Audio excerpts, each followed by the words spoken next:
Quarantine day one in Panama. I'm Chuck Holton, and this is the Hot Zone. This is the Hot Zone.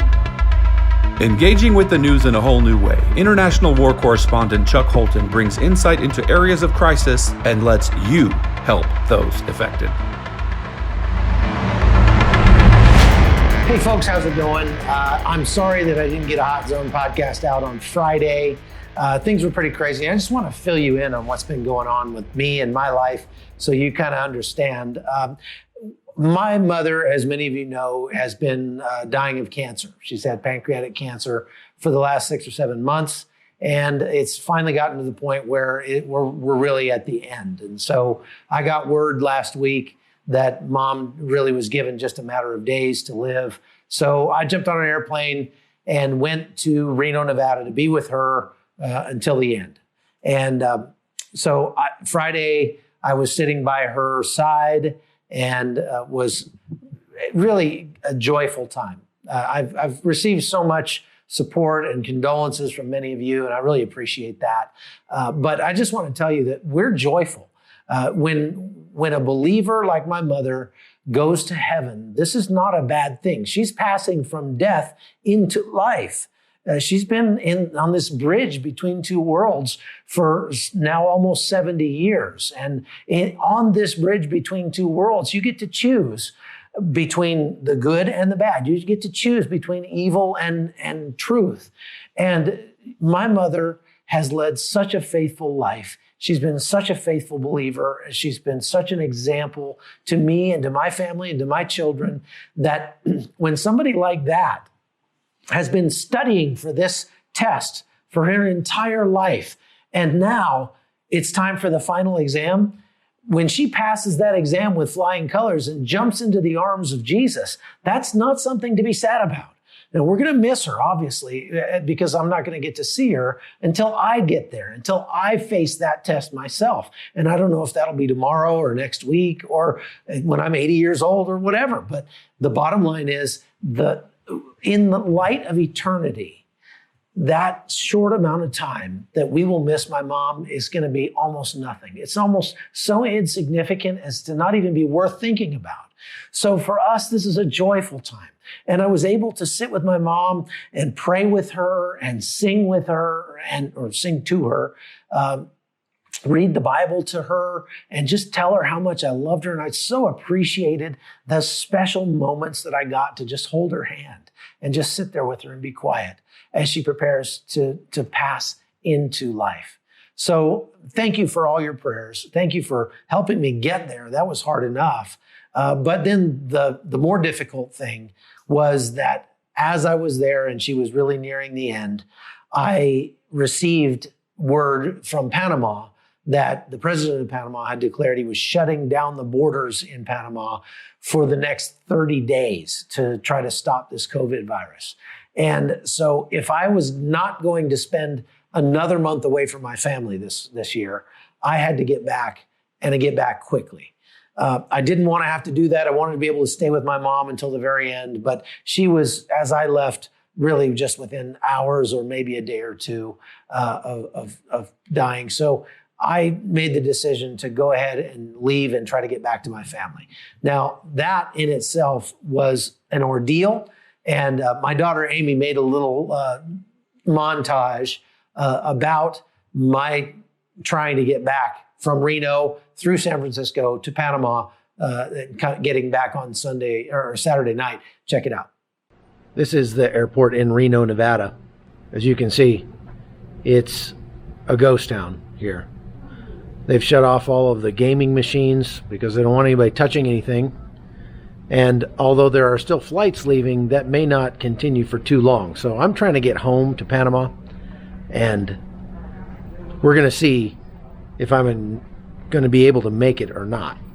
Here in the airport in Reno, Nevada, it is an absolute ghost town. I mean, just a couple people here. There are flights leaving, although very few.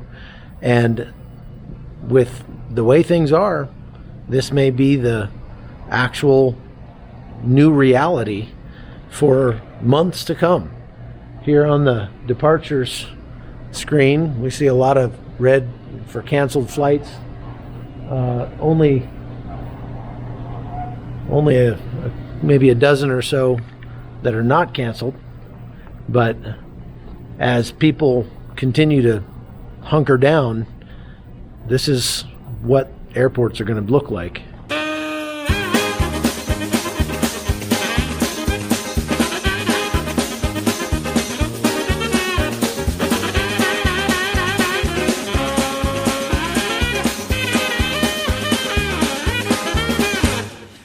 So the plane I just came off of had 76 seats on it.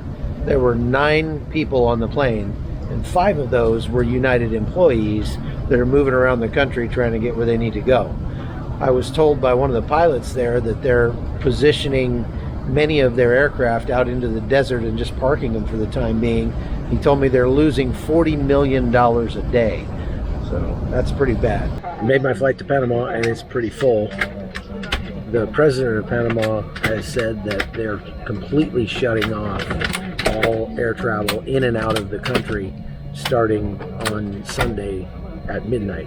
And so I think everybody that needs to be in Panama is trying to get back there as soon as they can. Copa Airlines, this flight I'm on now, going to Panama, that's Panama's national airline, is shutting all their operations in a few days because the president of Panama has basically completely closed the airport in Panama to all incoming and outgoing flights. Well, that basically puts Copa out of business. The question is, how long can they survive like that? All right, I made it back to Panama, praise God. And this place is not as empty as some of the other airports I've been through in the last few days, but it is definitely emptying out. With Copa Airlines shutting down, there won't be any flights really out of this airport anyway for the next month. There are obviously a lot of people trying to get in and trying to get out before that happens. These people need to get out in the next 24 hours or they're going to be stuck here for 30 days. This is definitely unprecedented in Panama. As far as I know, it's never happened before. I don't even think the airport was closed for 30 days during the invasion of Panama. So it's pretty amazing. There are a lot of desperate people here at this airport trying to get out any way they can, running back and forth, trying to catch a flight. There are a lot of people apparently showing up at the airport that don't even have tickets, that are trying to get them once they get here. And this is just kind of a microcosm of the fallout from this virus. The economic problems, the desperation, the fear in everybody's face. It's all on display right here in this airport.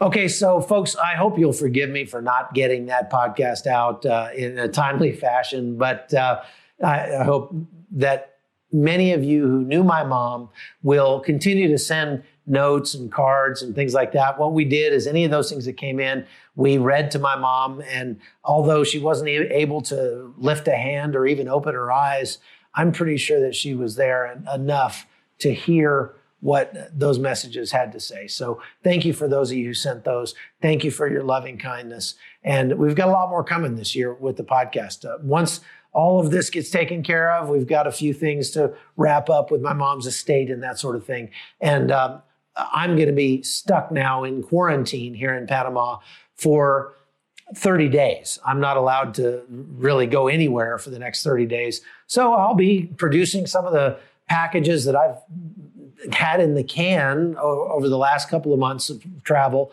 And we'll be making those for the podcast. I'll also be using the AP footage that I'm able to use to bring you stories about what's still going on around the world. So stay tuned. And thanks for watching. Thanks for being so supportive of the podcast. I really appreciate it. God bless you. And I hope you'll get a chance to spend some quality time with those that you love during this time where everybody's sort of locking down. You know, when we say social distancing, that doesn't mean we have to distance from each other. We can be closer to each other than ever by connecting through the wonders of social media. and by connecting with our families at home. So turn off the TV, get a good book, spend some time playing board games with your family. And you know what? Get outside and go for a walk if you can, because social distancing doesn't mean you have to sit on the couch for the next month. I personally am going to plan to get back in shape while I'm here so that I'll be ready to go once the ban is lifted. All right, take care. Thanks for watching The Hot Zone. The Hot Zone is produced by Amy Holton and Livefire Media. Copyright 2019.